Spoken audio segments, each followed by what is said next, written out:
Auto, cab, motor రవాణా డ్రైవర్ల సమస్యలు కేంద్ర, రాష్ట్ర ప్రభుత్వాలు పరిష్కరించాలని ఫిబ్రవరి 16న ఆటో జేఏసీ బంద్కు పిలుపునిచ్చారు. హైదరాబాద్ హిమాయత్ నగర్ లో ఏఐటీయూసీ కార్యాలయంలో గోడ పత్రికను ఆవిష్కరించిన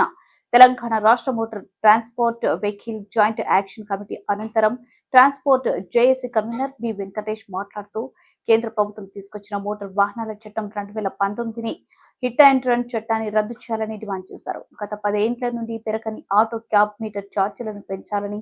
రవాణా కార్మికులకు సంక్షేమ బోర్డును ఏర్పాటు చేసి మహాలక్ష్మి పథకం ద్వారా ఆర్టీసీ బస్సులలో మహిళలకు ఉచిత ప్రయాణం కల్పించడం వలన నష్టపోయిన ఆటో డ్రైవర్లను ఆదుకోవాలని, గ్రేటర్ హైదరాబాద్ లో కొత్త ఆటో పర్మిట్లు 50 ఏండ్ల నిండిన రవాణా రంగ కార్మికులకు వృద్ధాప్య పింఛన్లు ఇవ్వాలని, ఆటోలకు ప్రభుత్వమే ఉచిత ఇన్సూరెన్స్ ప్రవేశపెట్టాలని, అక్రమంగా తిరుగుతున్న ఓలా, ఊబర్, రాపిడో టూ వీలర్లను నిషేధించాలని, ఆటో, క్యాబ్ డ్రైవర్లకు ఉచిత యాప్ ను ప్రభుత్వమే ఏర్పాటు చేయాలని విజ్ఞప్తి చేశారు. దేశవ్యాప్తంగా భారతదేశంలో ఉన్న కార్మిక సంఘాలు, రైతు సంఘాలన్నీ కూడా వివిధ డిమాండ్ల మీద భారతదేశ వ్యాప్తంగా ఒకరోజు సమ్మెను పిలుపునివ్వడం జరిగింది. ఆ సమ్మెలో భాగంగా భారతదేశంలో ఉన్న రవాణా రంగ సంఘాలన్నీ కూడా ఒకటై రవాణా రంగ కార్మికులు ఎదుర్కొంటున్న సమస్యల మీద 16వ తారీఖు ఫిబ్రవరి 16 నాడు ఒకరోజు బంద్ చేసి నిరసన కార్యక్రమం తెలియజేయాలని చెప్పి నిర్ణయంలో భాగంగానే తెలంగాణ రాష్ట్రంలో కూడా బంద్ను నిర్వహిస్తున్నాము. ఈ బంద్లో INTUC, AITUC, CITU, IFTU, BRTU మరియు క్యాబు, ఆటో, లారీ సంఘాలన్నీ కూడా ఈ సమ్మెలో పాల్గొంటున్నాయి. మా ఈ ప్రధాన డిమాండ్లు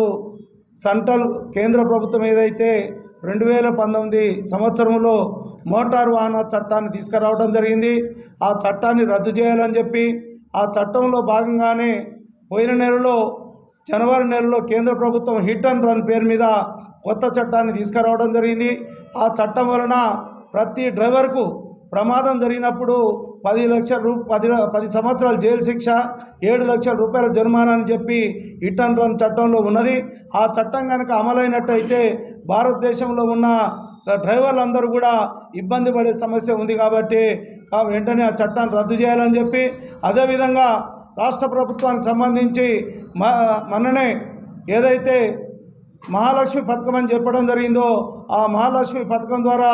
ఆర్టీసీ బస్సులలో ఉచిత ప్రయాణం అని చెప్పి మహిళలకు ఉచిత ప్రయాణం కల్పించడం వలన ఆటో డ్రైవర్లకు, తెలంగాణలో ఉన్న ఆటో డ్రైవర్లందరూ కూడా ఇబ్బంది జరుగుతుంది, జీవనోపాధి పోతుంది. కాబట్టి ఆటో డ్రైవర్లందరూ కూడా ఆదుకోవాలని చెప్పి, అదేవిధంగా గత 10 సంవత్సరాల నుంచి కూడా ఆటో, క్యాబ్ ఛార్జీలు పెరగలేదు. 10 సంవత్సరాల నుంచి అనేకమైన ఆందోళనలు, ఉద్యమాలు చేసినా కూడా అప్పుడున్న రాష్ట్ర ప్రభుత్వం పట్టించుకోకపోవడం వలన మా సమస్యలన్నీ అట్లనే ఉన్నాయి. కాబట్టి ఆ మీటర్ ఛార్జీలు కూడా పెంచాలని చెప్పి, అదేవిధంగా ఇప్పుడు ఏదైతే 50 సంవత్సరాలు నిండినో ఆటో, క్యాబ్ డ్రైవర్లకు, రవాణా రంగ కార్మికులకు కూడా వృద్ధాప్య పింఛను ఇవ్వాలని చెప్పి, అదేవిధంగా వెల్ఫేర్ బోర్డు, సంక్షేమ బోర్డు ఏదైతే